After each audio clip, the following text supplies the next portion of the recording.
Ang plataporma ko bilang isang barangay captain ay magkakaroon ako ng iPhone 14. Magkakaroon ako ng third floor na bahay. Tapos lahat ng mga kabataan,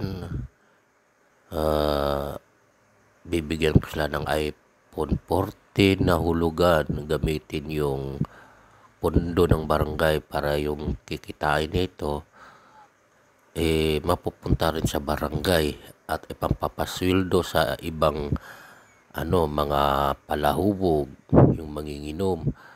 Lahat ng manginginom sa barangay, kukunin ko lahat yun.